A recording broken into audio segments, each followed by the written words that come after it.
Muy buenas noches, mis estimados hermanos, que Dios me los bendiga en esta preciosa hora. Gracias damos al Señor porque hoy llegamos a nuestro tema número 32 aquí. Con la ayuda del Señor pues vamos a continuar, mis hermanos, porque para mí es un gran gusto, una gran satisfacción el poder llegar casi a la parte final del estudio bíblico de Apocalipsis, ¿verdad? Por ahí faltan 3 capítulos, pero hoy vamos a continuar con la ayuda del Señor en el capítulo número 19. Amén. Así que les pido que cerremos nuestros ojos y oremos por un momento. Amantísimo Rey de Gloria, gracias Padre Celestial, mi Dios eterno, mi Dios todopoderoso, porque tú eres bueno, tú eres grande, Señor. Nos permites a bien, bendito Dios, poder seguir estudiando este libro tan maravilloso y precioso de Apocalipsis. Señor, bendice a tu pueblo, bendice a cada uno por nombre de mis hermanos que se conectan para darle seguimiento a este estudio, bendito Dios. Gracias Padre Celestial, porque tú pones este tiempo que es tan especial, bendito Dios, y que yo sé que va a ser de provecho para cada uno por nombre, bendito Dios. A ti sea la honra y la gloria desde ahora y para siempre. Honramos al Padre, al Hijo y al Espíritu Santo de Dios. Amén y amén. Amén, mis hermanos, que Dios me les bendiga nuevamente y vamos a continuar. Como les repetía, estamos en el tema número 32, en el capítulo 19. Hoy vamos a finalizarlo. Vamos a estar del versículo 11 al 21. Amén. Entonces, el tema es la segunda venida de nuestro Señor Jesucristo y la guerra en Armagedón. Amén. Vamos a ver acá.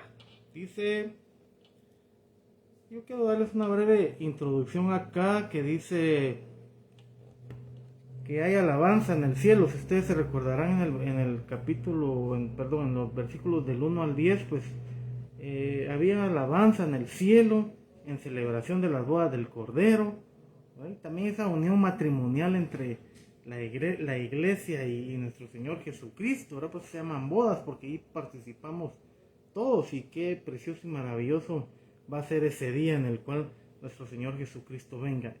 Y ahí lo importante y lo interesante es que el centro de la atención va a ser, en este caso, el novio, que es nuestro Señor Jesucristo, y que todo va a estar preparado, porque va a ser un gran acontecimiento, mis hermanos, no solo mundial, sino que a nivel universal se podría decir, porque es una gran promesa que por mucho tiempo estuvo escrita y que hasta ese entonces va a llegar a ser una realidad total. Entonces, ahí vemos a nuestro Señor Jesucristo como el centro de la atención en esas bodas del Cordero.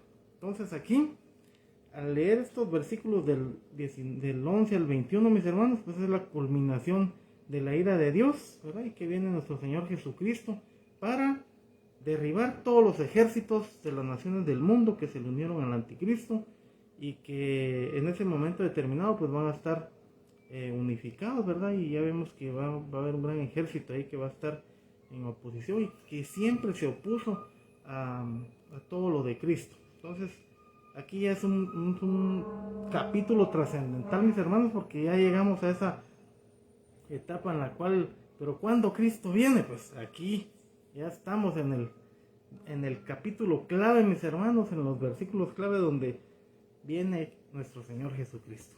Amén. Vamos a leer Apocalipsis 19, versículo 11. Vamos a leer, por el momento vamos a leer hasta el 16. Dice, entonces vi el cielo abierto, y he aquí un caballo blanco, y el que lo montaba se llamaba fiel y verdadero, y con justicia juzga y pelea. Sus ojos eran como llama de fuego, y había en su cabeza muchas diademas, y tenía un nombre escrito que ninguno conocía sino él mismo. Estaba vestido de una ropa teñida en sangre, y su nombre es el Verbo de Dios. Y los ejércitos celestiales, vestidos de lino finísimo, blanco y limpio, le seguían en caballos blancos. De su boca sale una espada aguda para herir con ella las naciones. Y él las regirá con vara de hierro, y él pisa el lagar del vino del furor y de la ira del Dios Todopoderoso. Y en su vestidura y en su muslo tiene escrito este nombre: Rey de Reyes y Señor de señores. Amén. Gloria sea el nombre del Señor. Vemos aquí lo contrastante, mis hermanos, cómo viene nuestro Señor Jesucristo en su segunda venida. Cómo viene, dice, montado en ese caballo blanco, símbolo de un gran rey, ¿verdad? Porque recordemos que también Satanás se vistió como ese ser que también se le figura como un caballo blanco, pero eso ya lo vimos en los capítulos anteriores, pero eso era algo falso, ¿verdad? Porque Satanás es el imitador por excelencia. Pero aquí, mis hermanos, vemos que se cumple lo que cuando nuestro Señor Jesucristo vino. Y si usted me acompaña a leer ahí en Juan 1, porque dice que en el principio era el verbo, y el verbo era con Dios, y el verbo era con Dios. Este era en el principio con Dios. Todas las cosas por Él fueron hechas, y sin Él nada de lo que ha sido hecho fue hecho. En Él estaba la vida, y la vida era la luz de los hombres.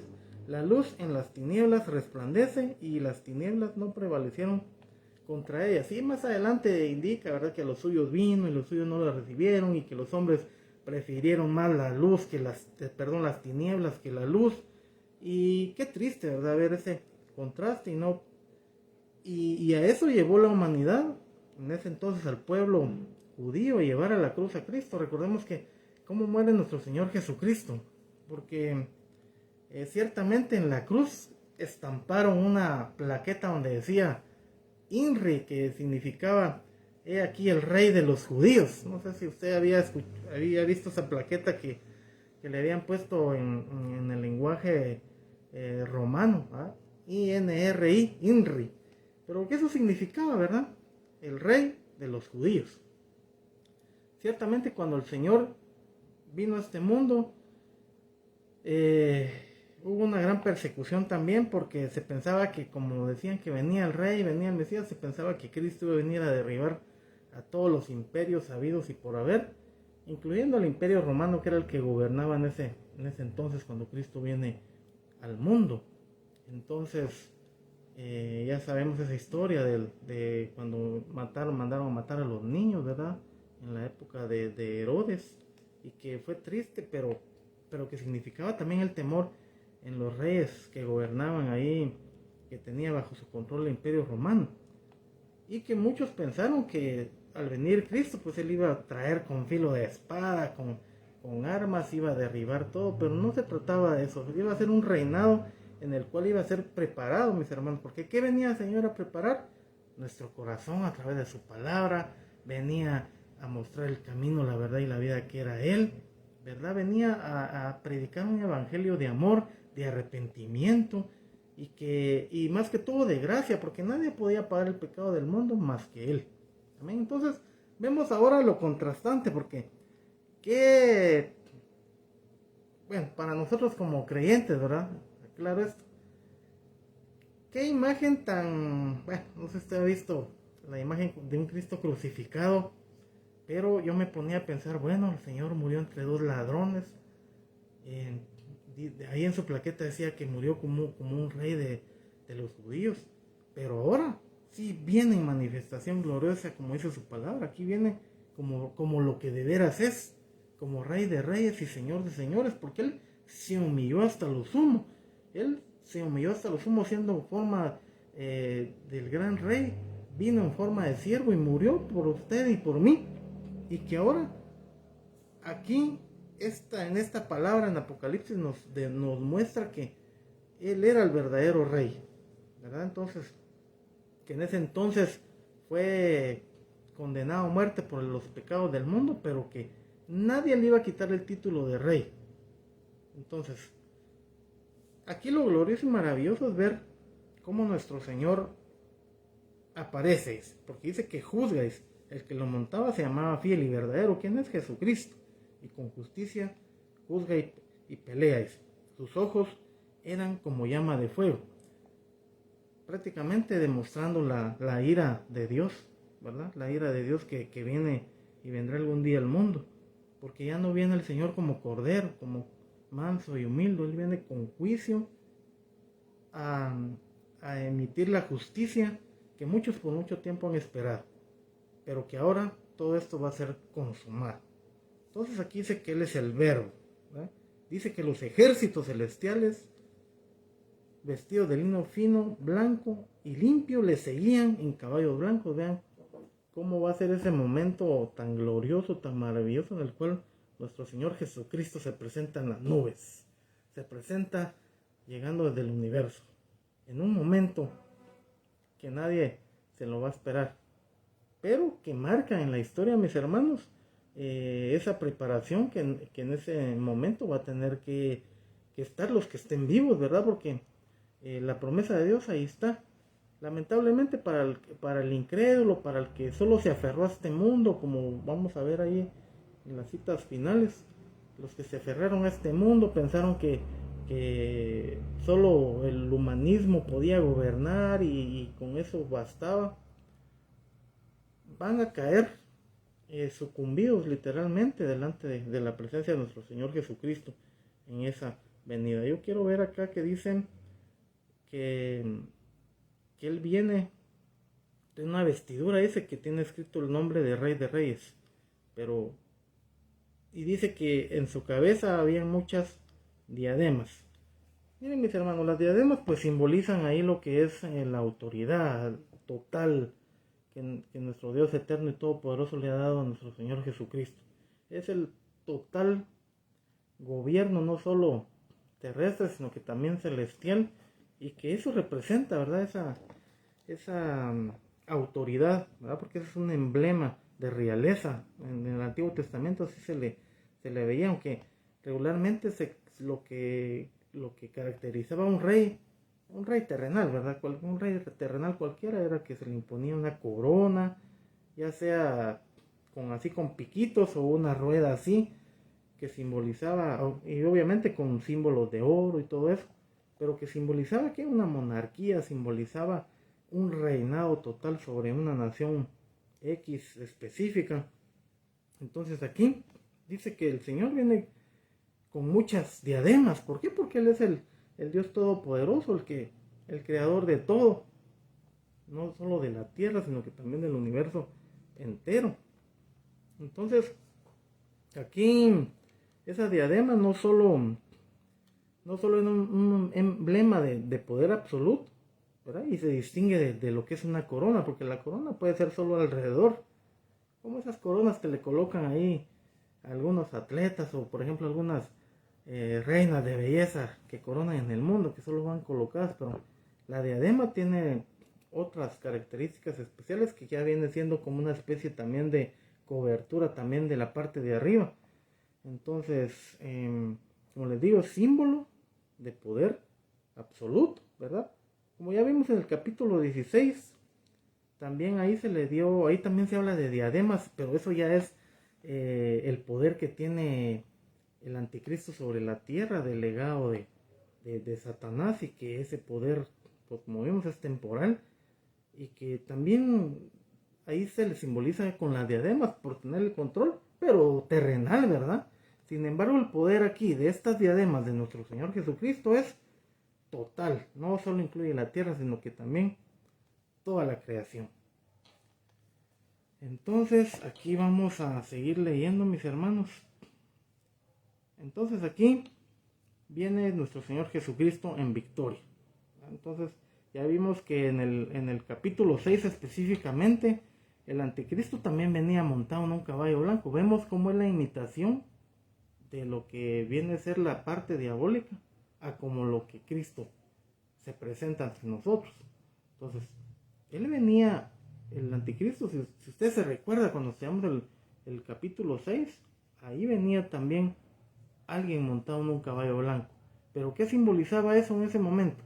En que al venir el anticristo al mundo, empezar su gobierno, iba a crear una especie de gobierno mundial que crearía la paz, que establecería o impartiría una cierta justicia o cierta solución a los problemas del mundo, pero que eso al final sucumbe y termina, porque eso es una paz falsa, una paz temporal.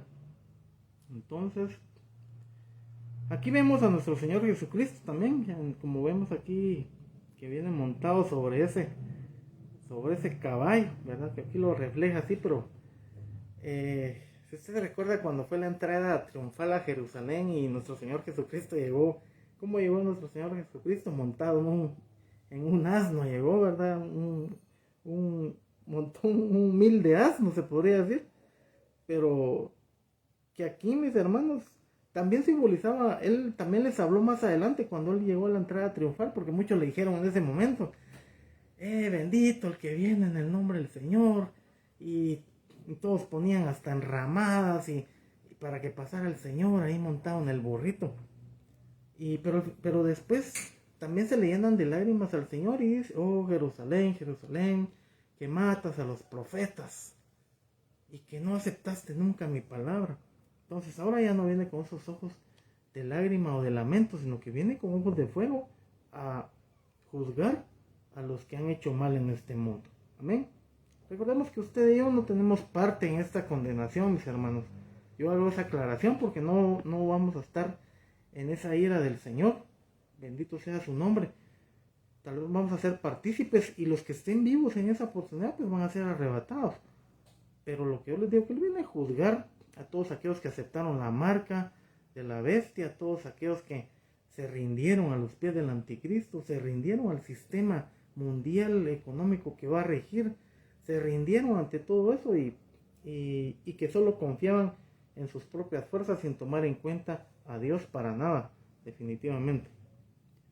Entonces, ahora hay otro, la vestidura de nuestro Señor es teñido en sangre, que significa también juicio y victoria, porque la vestidura de nuestro Señor va a venir con eso, ¿verdad? Como a manera de recordatorio que aquí verán, como dice su palabra, todo lo que hasta los que le traspasaron, los que le crucificaron, van a ver esa venida de nuestro Señor Jesucristo. ¿Por qué? Porque por mucho tiempo se predicó que la sangre de Cristo tenía poder, que la sangre de Cristo sana, salva, liberta, y que el pago de esa sangre que fue derramada fue para perdón de pecados, para todo aquel que quisiera llegar con gracia, con misericordia delante de Dios, recibiera la salvación, porque es un plan de salvación el cual hoy todavía está vigente, que todavía nos compete a nosotros seguir predicando el Evangelio para que muchos se conviertan, para que muchos lleguen al arrepentimiento y crean que hay un Cristo que salva, hay un Cristo que sana, hay un Cristo que liberta y que en ninguna condenación hay para nadie, sino que hay salvación para todo aquel que cree en nuestro Señor Jesucristo. Amén. Entonces, aquí vemos que el Señor está más cerca de lo que nosotros nos habíamos imaginado. Yo quiero leerles aquí también en Isaías 11:4, porque dice que va a venir a regir con vara de hierro, dice, ¿verdad? Todas las naciones. Porque posteriormente a este capítulo viene un reino de 1000 años que va a ser establecido por nuestro Señor. Pero aquí en Isaías 11:4 ya había una profecía acerca de esto. Dice, aquí viene a reinar con vara de hierro. No viene a llevar la ira de Dios en la cruz, sino viene a qué? A tomar el lugar que le corresponde. Entonces yo les quiero leer acerca de Isaías 11. Vamos a leer 11 versículo 3. Bueno, leamos del 1 y el 2 porque ahí también ahí comienza el contexto de esta palabra. Dice, saldrá una vara del reino del tronco de Isaí, dice, y un vástago retoñará de sus raíces y reposará sobre él el espíritu de Jehová, espíritu de sabiduría, de inteligencia, espíritu de consejo y de poder, espíritu de conocimiento y de temor de Jehová. Y le hará entender diligente el temor de Jehová. No juzgará según la vista de sus ojos, ni arguirá por lo que oigan sus oídos, sino que juzgará con justicia a los pobres y arguirá con equidad por los mansos de la tierra, y herirá la tierra con la vara de su boca. Con el espíritu de sus labios matará al impío. Y será la justicia cinto de sus lomos y la fidelidad ceñidor de su cintura. Por eso dice en Hebreos 4:12 también que la palabra de Dios es como espada de dos filos, ¿verdad, mis hermanos? Porque con un filo llega a salvar con el primer filo, porque ese es el propósito del Evangelio, llegar con el primer filo a cortar todo lo que aquello a Dios no le agrada en nuestras vidas y viene a cortar, a derribar, y es a través de su palabra. Pero ¿qué pasa con el otro filo? El otro filo significa el juicio de Dios. Entonces, por eso es que así se le denomina a esa parte, a ese se le puede explicar en esa palabra que existe en Hebreos 4:12, porque si es espada doble filo, o sea, la palabra, y ahí también nos hace referencia a la palabra, ¿verdad? Porque la palabra, como nos puede dar vida, también puede matar a todo aquel que no la acepte, ¿verdad? Y haciendo referencia al juicio de Dios. Y porque también recordemos que el aceptar la palabra no es algo que va a ser a la fuerza, ¿verdad? Algo que nosotros impongamos, sino que va a ser por pura humildad, por pura mansedumbre, que nosotros vamos a aceptar la palabra de Dios. Entonces, el que no acepta la palabra, automáticamente está fuera del propósito de Dios. Por eso es que es espada de dos filos. Entonces, en un filo lleva el evangelio, se predica la palabra, el amor de Dios para salvación y perdón, y en el otro filo, el que no quiere aceptar, pues cae en el otro filo de la condenación. Vean cómo Dios nos confronta a eso, y nos ha confrontado a nosotros que hemos aceptado en un momento la palabra de Dios, porque gloria a su nombre, hemos salido de donde estábamos perdidos y llegamos a los pies del Señor con plenitud de gozo, ya sabiendo que ya en nosotros ya no va a haber juicio, ninguna condenación, como dicen Romanos, hay para los que están en Cristo Jesús. Entonces, esa es la gran diferencia que marca la salvación, la promesa que nosotros tenemos como hijos de Dios. Entonces, yo quiero leerles también otra cita que va aquí en Mateo 25, dice, 25:31, cuando el Hijo del Hombre venga en su gloria y todos los santos ángeles con él, entonces se sentará en su trono de gloria. Amén. Así es el nombre del Señor. Vamos a leer otra ahí en 1 Tesalonicenses 3. Dice, 1 Tesalonicenses 3:13, para que sean afirmados vuestros corazones irreprensibles en santidad delante de Dios, nuestro Padre, en la venida de nuestro Señor Jesucristo con todos sus santos.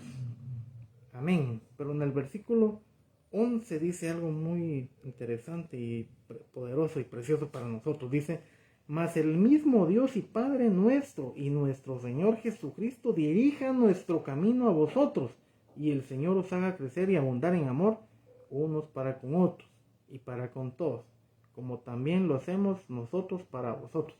Vean que es una cadena de bendición ahí que en un momento determinado el Señor dio estas palabras ahí de mucha sabiduría para el apóstol Pablo y que quedaron escritas aquí en este libro. Amén. También quiero leerles acá en Lucas 4, porque aquí tenemos que recordar lo que Cristo vino a hacer también al mundo cuando Él vino en su primera venida. Y que esta es de mucha bendición esta palabra. Leamos Lucas 4. Dice Lucas 4:17, y se le dio el libro del profeta Isaías, y habiendo abierto el libro, halló el lugar donde estaba escrito, el Espíritu del Señor está sobre mí, por cuanto me ha ungido para dar buenas nuevas a los pobres, me ha enviado a sanar a los quebrantados de corazón, a pregonar libertad a los cautivos y vista a los ciegos, a poner en libertad a los oprimidos, a predicar el año agradable del Señor. Y enrollando el libro, lo dio al ministro y se sentó, y los ojos de todos en la sinagoga estaban fijos en él, y comenzó a decirles, hoy se ha cumplido esta escritura delante de vosotros. Y todos daban buen testimonio de él, y estaban maravillados de las palabras de gracia que salían de su boca. Entonces, vean cómo nuestro Señor Jesucristo hablaba con ese poder, mis hermanos, de nuestro Dios Todopoderoso, y que delante de todos los sumos sacerdotes, de todos los escribas, de todos los mejores eruditos que habían en ese momento de la palabra y conocedores, y hablaba con autoridad, hablándoles del reino de Dios, hablándole del cual, cómo Dios lo había puesto para aplicar las buenas nuevas de salvación. Entonces, nosotros que lo hemos recibido, mis hermanos, por fe, porque nosotros por fe lo hemos recibido, también recibimos esa bendición de nuestro Señor, Dios Todopoderoso. Aquí hay algo en el Salmo el Salmo 45, mis hermanos. Aquí hay otro cántico acerca de las bodas del Cordero. Entonces los quiero leer así resumido, ¿verdad, mis hermanos? Porque si no nos tardaríamos más tiempo, pero yo quiero leerles esto acá. Salmo 45. Rebosa mi corazón palabra buena, dirijo al rey mi canto, mi lengua es pluma del escribiente muy ligero. Eres el más hermoso de los hijos de los hombres, la gracia se derramó en tus labios, por tanto Dios te ha bendecido para siempre. Ciñe tu espada sobre el muslo, oh valiente, con tu gloria y con tu majestad. En tu gloria sé prosperado, cabalgas sobre palabra de verdad, de humildad y de justicia, y tu diestra te enseñará cosas terribles. Tus saetas agudas con que caerán pueblos debajo de ti, penetrarán en el corazón de los enemigos del rey. Tu trono, oh Dios, es eterno y para siempre. Cetro de justicia es el cetro de tu reino. Has amado la justicia y aborrecido la maldad. Por tanto te ungió Dios, el Dios tuyo, con óleo de alegría, más que a tus compañeros. Amén. Entonces ahí denota el reinado del Mesías. Ahí este salmo denota, mis hermanos, esa autoridad, esa justicia con el cual nuestro Señor Jesucristo, esos atributos que Él tiene. Y también, si usted leyó al principio, si puso atención, Él es el más hermoso de los hijos de los hombres y la gracia se derramó sobre ti. Amén. Por ahí creo que hay un canto que Jesús Adrián Romero de aquí lo tomó y que denota, mis hermanos, no solo la belleza de nuestro Señor Jesucristo como el novio, el protagonista de las bodas del Cordero, y denota, mis hermanos, ese amor que Él definitivamente nos tiene a cada uno de nosotros, pero que también aborrece la maldad, mis hermanos. Entonces, y aquí estamos viendo y llegando a esa culminación. Amén. Vamos a leer entonces, mis hermanos, vamos a continuar leyendo.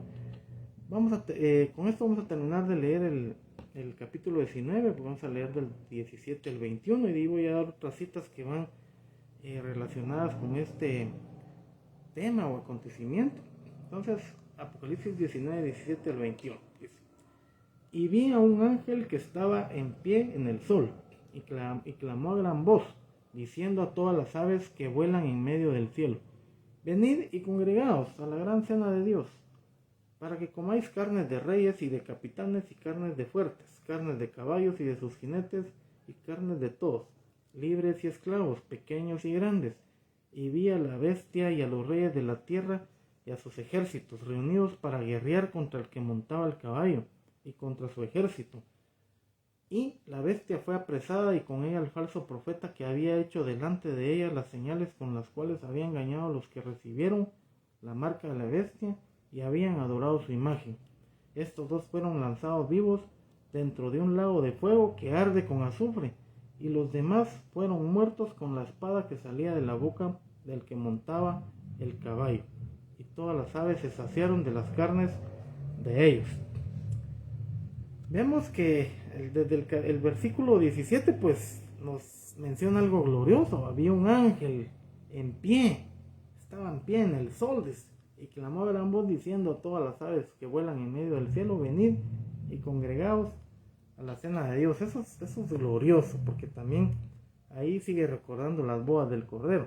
Pero ya del 18 al versículo 21 ya viene algo terrible para los moradores de la tierra, para aquellos que siguieron al anticristo, siguieron al falso profeta, el sistema del falso profeta, el sistema todo de lo que es el anticristo, de la marca incluso de la bestia, ¿verdad? El sistema económico y todo lo que va a haber. Y que aquí al final de cuentas todos perecen, todos fallecen en un instante.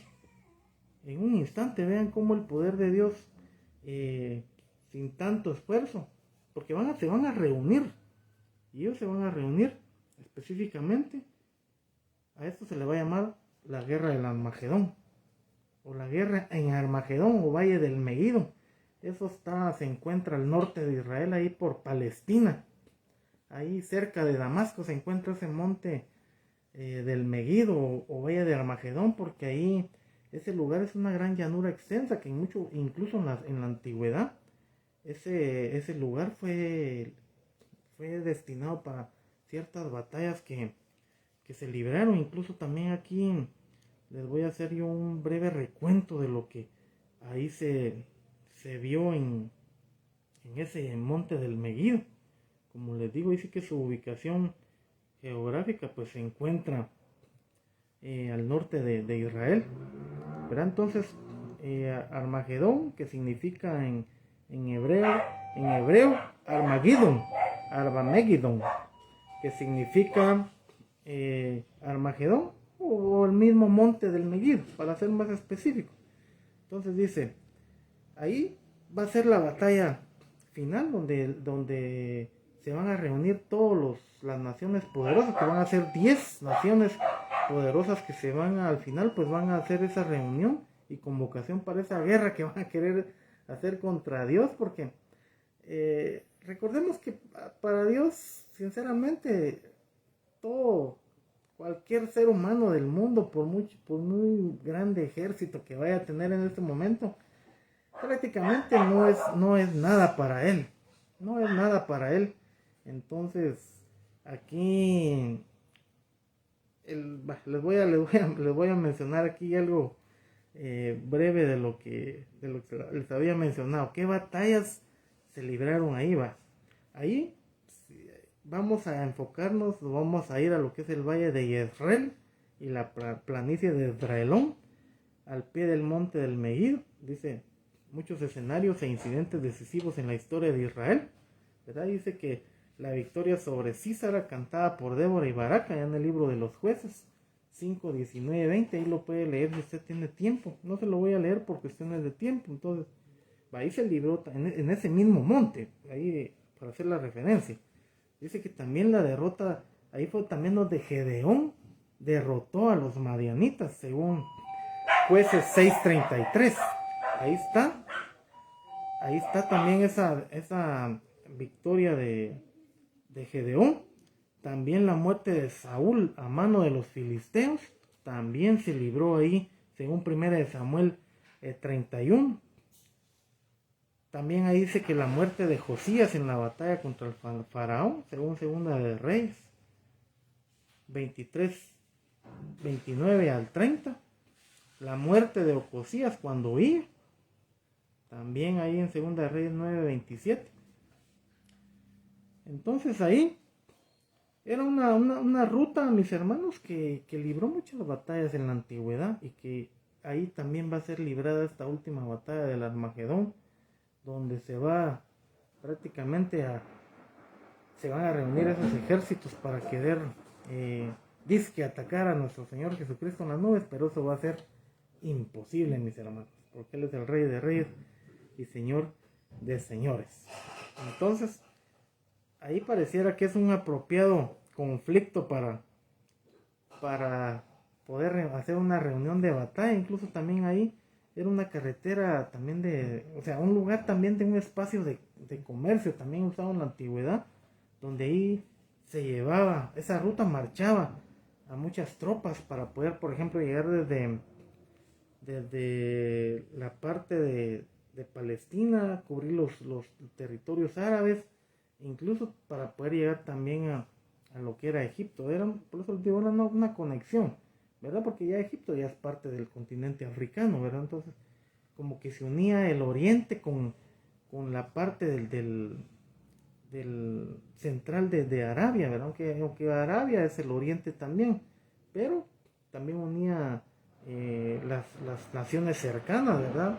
Tanto las naciones africanas y naciones de la antigüedad. Entonces, eso es muy... Por eso se los aclaro, mis hermanos, porque aquí también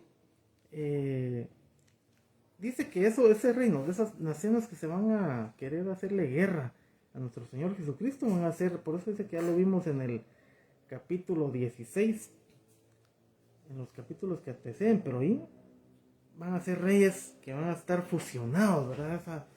esa estatua de Nabucodonosor, al final esa estatua que soñó el rey Nabucodonosor, donde los 10 pies simbolizaban una mezcla de barro o lodo con hierro, que al final de cuentas es una mezcla de humanismo como con armamento, se podría decir, pero que ahí se simbolizaban 5 naciones orientales, 5 naciones de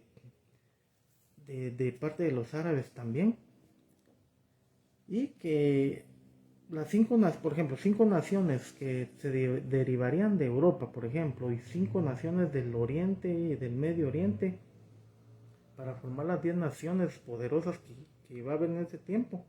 Que incluso Napoleón dice que llamó ese campo de batalla, dice que lo llamó como el campo de batalla más natural del mundo. Vean que hasta en la época de este personaje famoso que fue Napoleón, que anduvo ahí en varias guerras, también utilizaron ese valle del Meguido para pasar de un lado de un continente hacia otro. Entonces, ahí mis hermanos, si vemos qué naciones pueden estar involucradas en esa unión contra nuestro Señor Jesucristo, si hablamos de los reyes del Oriente, ¿quiénes pueden ser los reyes del Oriente? Bueno, en los países árabes hay muchos ahí monarcas y reyes, ¿verdad?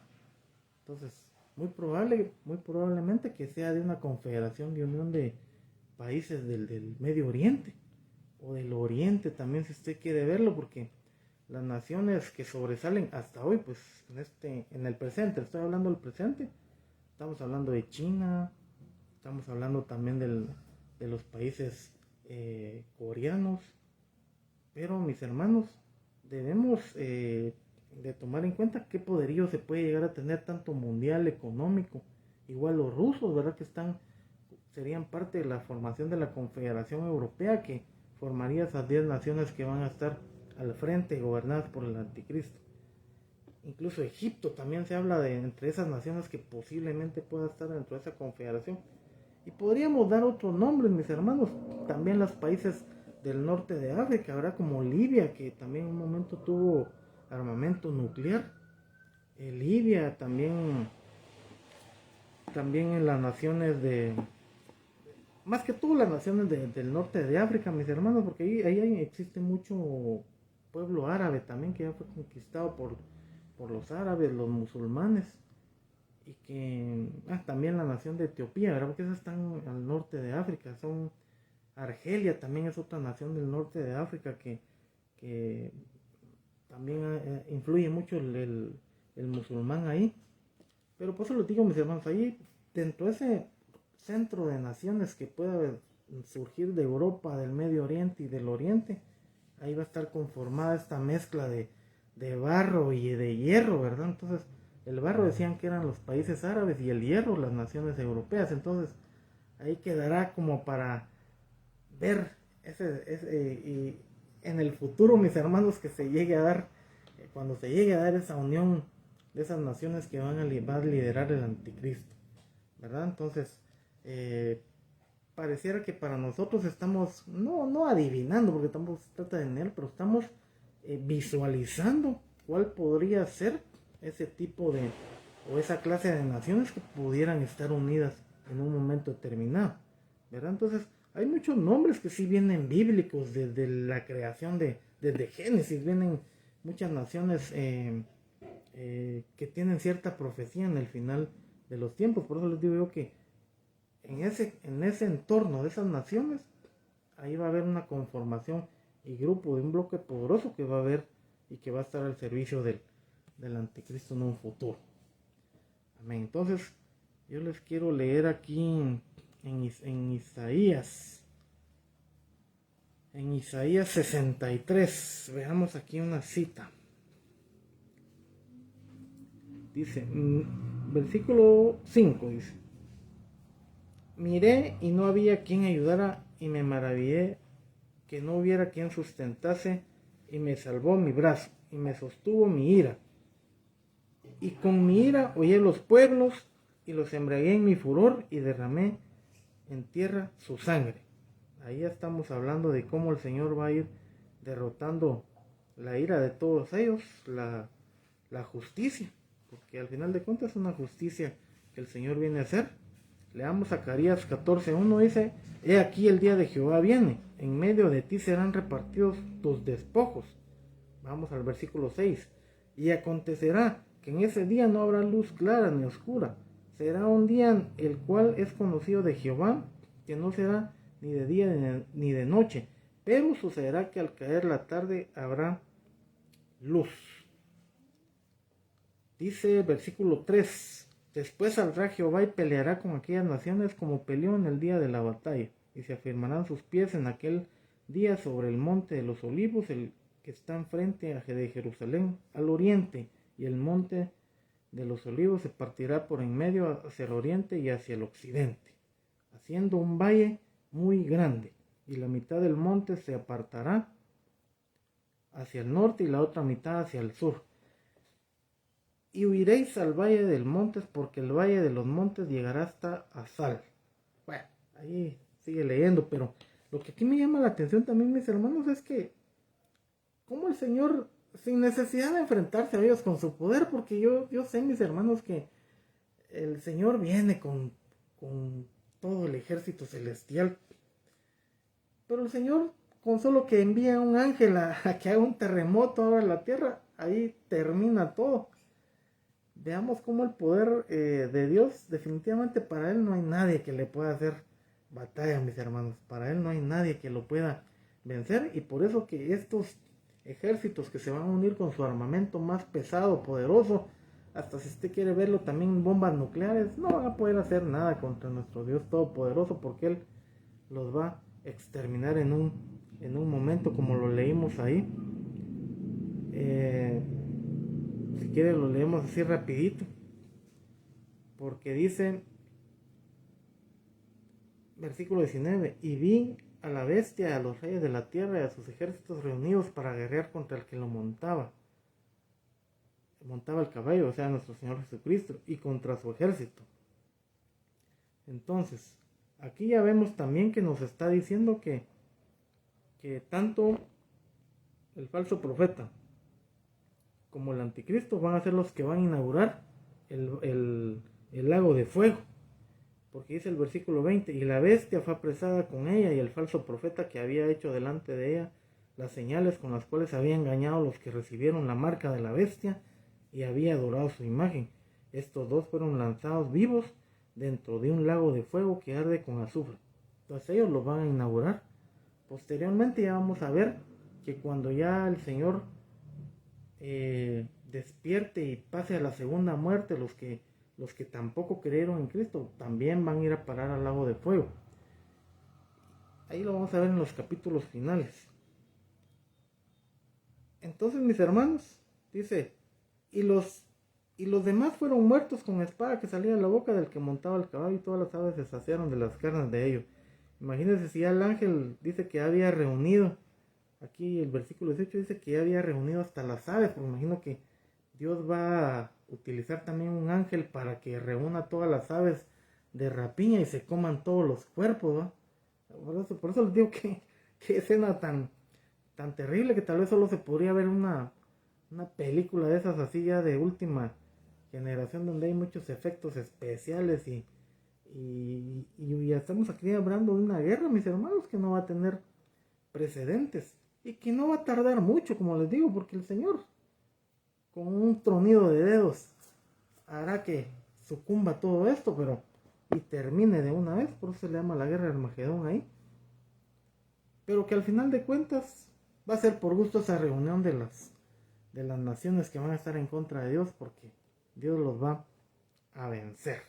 Amén. Por eso somos y tenemos a un Dios todopoderoso, Jehová de los ejércitos.